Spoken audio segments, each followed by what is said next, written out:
जय हिंद दोस्तों, स्टार्ट करते हैं मैजिकल सीरीज में सिंपल इंटरेस्ट का लेक्चर नंबर 9। और आज के लेक्चर में 6 बेहतरीन क्वेश्चन करेंगे और ऐसे क्वेश्चन हर एग्जाम में पूछे जाते हैं और आज के बाद आप इन क्वेश्चंस को बहुत इजीली सोल्व करना सीख जाओगे। देखो फर्स्ट क्वेश्चन में क्या कहता है। एक पर्सन है जो कुछ पैसा इन्वेस्ट करता है सर्टेन रेट ऑफ इंटरेस्ट से 4 साल के लिए। अगर कहता है रेट ऑफ इंटरेस्ट 5% कम होती ना तो उसको 400 रुपये ब्याज के कम मिलते। तो बताओ उसने कितना पैसा इन्वेस्ट किया था। आप सिंपल सी बात सोचो, 5% कम है और 4 साल में ये 5-5% मिलके इसको 20% पैसा कम मिलेगा। यानी कि परसेंटेज की फॉर्म में कहूँ तो 20% कम मिलेगा और रुपीज़ की फॉर्म में कहूँ तो मैं 400 रुपये। तो 20% की वैल्यू 400, तो 100% की वैल्यू कितनी होगी 2000। और प्रिंसिपल कितना होता है आपका 100% ही होता है। 2000 रुपये इस क्वेश्चन का आंसर आ गया। ऐसे ये है, कुछ पैसा उसने 6 साल के लिए इन्वेस्ट किया। अब की बार रेट 4% क्या होती ज़्यादा। तो मेरे को बताओ 6 साल में 4% के हिसाब से 24% पैसा ज़्यादा मिलता है उसको, क्योंकि हर साल 4-4% पैसा ज़्यादा मिल रहा है और उसको 960 रुपये ज़्यादा मिले। तो ये बताओ सम कितना, मतलब 100% की वैल्यू। तो एक की वैल्यू कितनी होगी बताओ 40, तो 100% की वैल्यू कितनी होगी 4000। मैं कहता हूँ ओरल क्वेश्चन है, कोई भी बच्चा इसको आसानी से सोल्व कर देगा। इसमें भी ऐसा ही है, X% रेट से 7500 इन्वेस्ट किए गए हैं और उसको 7 साल के बाद Y रुपये मिले। ये सिर्फ कंफ्यूज करने के लिए आपको गिवन है। आपको बस ये देखना है 7500 रुपये इन्वेस्ट करे हैं अपने 7 साल के लिए। अगर रेट 2% ज़्यादा होती तो कितना इंटरेस्ट उसको ज़्यादा मिलता। आप ये बताओ 7 सालों में 2-2% बढ़ के कितने हो जाएंगे 14%। 14% ज़्यादा मिलता कितने का, इन्वेस्टमेंट का ही तो मिलता है 14%। ठीक है, तो इसका 14% कितना होता है 1050। आंसर आ गया।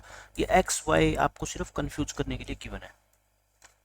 ऐसा ही इसमें देखो, रेट ऑफ इंटरेस्ट जो है ना इतने से बढ़ के इतने होगी तो एनुअल इनकम भी उसकी 75% से क्या 75 रुपीज़ से बढ़ गई। तो उसने इन्वेस्टमेंट कितनी की थी, मतलब कि सम निकालना है, यानी कि 100% की वैल्यू निकालनी है। आप मेरे को ये बताओ रेट इतने से बढ़ के इतने होगी तो कितनी बढ़ी।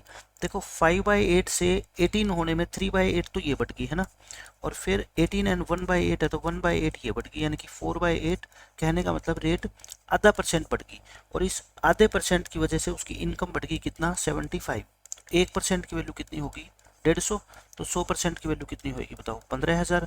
तो उसकी इन्वेस्टमेंट कितनी थी 15,000 रुपये। बहुत आसानी से हम क्वेश्चंस को सोल्व कर सकते हैं। बच्चे पता है क्या करेंगे, इसमें से इसको माइनस करने बैठ जाएंगे और वो एलसीएम लेंगे, ये करेंगे। आप इस तरह से करोगे तो क्वेश्चन पेपर में सोल्व नहीं होंगे। ठीक है, अब ये देखो ये भी अच्छा क्वेश्चन है, सीपीओ में पूछा गया है, बिल्कुल लेटेस्ट क्वेश्चन, लेकिन मैं आसान तरीका बताता हूँ इसका। वही रेट 11% से बढ़ के 17.5% होगी। एनुअल इनकम एक पर्सन की इतनी बढ़ेगी उसके कारण, तो प्रिंसिपल बताना है। क्वेश्चन वही है, बस आपको ये लगता है कि ये डेसिमल के अंदर आ गया, तो कोई बात नहीं, आ गया तो देखो 11 से 17.5 मतलब कि 6.5% बढ़ गई। और 6.5% का मतलब क्या होता है 13/2%। 13/2% की वैल्यू आपको क्वेश्चन में गिवन है और इन्वेस्टमेंट कितना होता है 100% होता है। 100% की वैल्यू निकालनी है बस। ठीक है, 0.2 अपॉन कर दो 13/2 और इनटू क्या कर दो 100। ये 100 से मल्टीप्लाई करोगे तो ये आपका हो जाएगा इतना, और इंटू 2 भी हो जाएगा और अपॉन में 13। 13 से काट दो, 13 × 8 = 104, 13 × 26 और 13 × 4 = 52। तो ये हो गया आपका 8240 इंटू 2। तो ये कितना हो जाएगा आपका 80 और ये 4 16,480। इस क्वेश्चन का क्या आ गया आंसर आ गया। ठीक है, अब ये ध्यान रखना, इससे नेक्स्ट क्वेश्चन सीपीओ के अंदर ही पूछा गया है ये वाला। इसमें कहता है कहानी बिल्कुल सेम है यहाँ तक। ठीक है, कि इतने रुपए रेट इतने से बढ़ के इतने होगी तो एनुअल इनकम उसकी इंक्रीज इतनी होगी। अब की बार आपसे प्रिंसिपल नहीं पूछा, क्या पूछा है find the simple interest on this sum at 10% per annum for 5 year.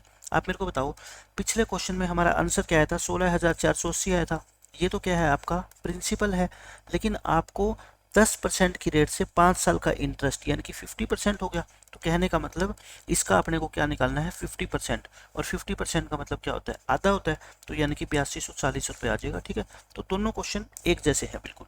तो 6 बेहतरीन क्वेश्चन आज मैंने करवाए कि इस तरह के क्वेश्चंस को कैसे आप आसानी से सोच के सोल्व कर सकते हैं। मिलते हैं नेक्स्ट लेक्चर में। जय हिंद।